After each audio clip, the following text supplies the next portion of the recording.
Selamat malam Pak, selamat malam teman-teman. Di video ini saya akan mempresentasikan tentang proyek yang sudah saya kerjakan dalam mata kuliah karakter building. Pertama-tama, izinkan saya memperkenalkan diri. Saya Dewi Gita Tarigan, NIM 2802 625183 dari kelas LJBA. Pada proposal ini kami mengusung judul Gerakan Literasi Digital untuk Meningkatkan Kualitas Pendidikan di Era Teknologi. Nah, kita masuk ke latar belakang masalah.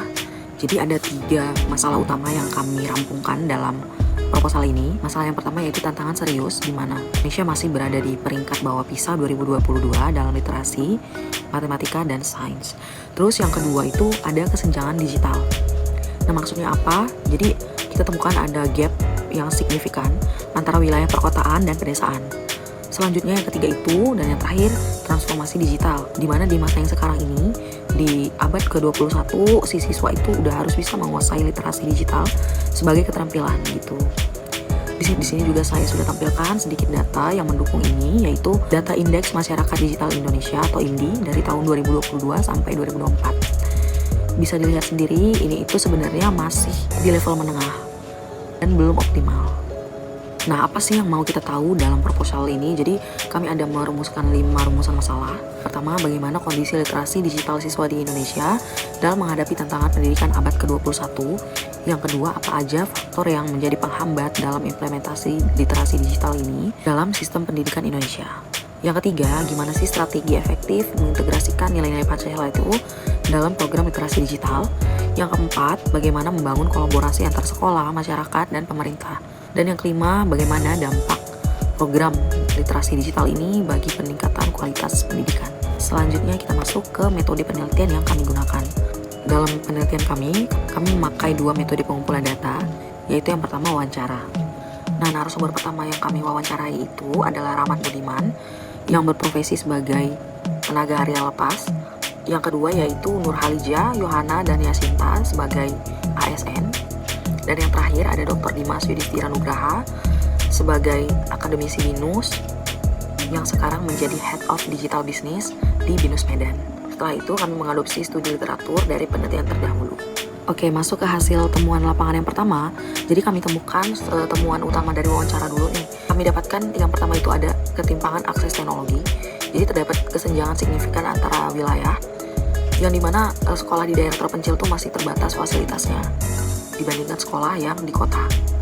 Selanjutnya, kompetensi digital pendidik yang rendah. Nah, di daerah terpencil itu juga masih banyak pengajar-pengajar yang masih gagap teknologi, yang masih memerlukan pelatihan komprehensif. Dan yang terakhir adalah kurangnya kolaborasi strategis. Maksudnya apa? Antara stakeholder itu belum optimal. Program seringkali berjalan sendiri-sendiri. Selanjutnya, temuan dari literatur kami, infrastruktur tidak merata yang terlihat dari perbedaan mencolok dari fasilitas digital antara sekolah, kota, dan desa. Selanjutnya juga pemanfaatan yang belum optimal, di mana teknologi itu belum digunakan secara maksimal. Kebutuhan pelatihan yang tinggi dikarenakan guru dan siswa itu memerlukan pendampingan berkelanjutan. Nah, dari temuan-temuan itu ada beberapa solusi yang kami tawarkan. Dan ini dibagi jadi 2, yaitu strategi peningkatan literasi digital itu yang berisi pelatihan berbasis komunitas sekolah, yang isinya ada program pelatihan guru dan siswa, pendampingan berkelanjutan, peer-to-peer learning, dan kerjasama sektor swasta yang berisi penyediaan infrastruktur digital, CSR, perusahaan teknologi, dan yang terakhir program bantuan perangkat. 2. Solusi untuk mengintegrasikan nilai Pancasila dalam pembelajaran digital itu yang pertama, dengan membuat platform pembelajaran interaktif yang berbasis nilai Pancasila. Kedua, membuat konten digital berkarakter yang nantinya bakal bisa mengintegrasikan moral bangsa.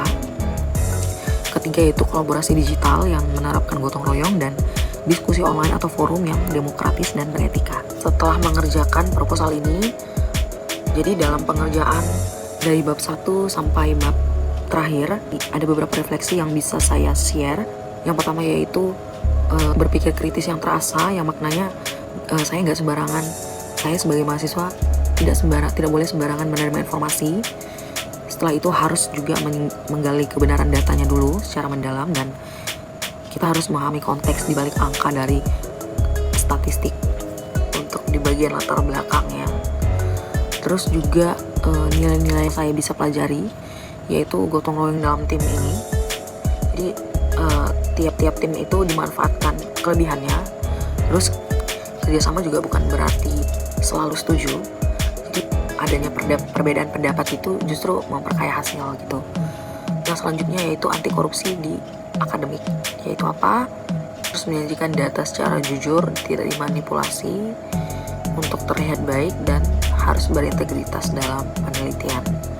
Dan yang terakhir, harus membela negara. Bela negara itu bukan hanya dari aspek militer saja, tapi juga siswa dapat berkontribusi melalui penelitian atau pendidikan.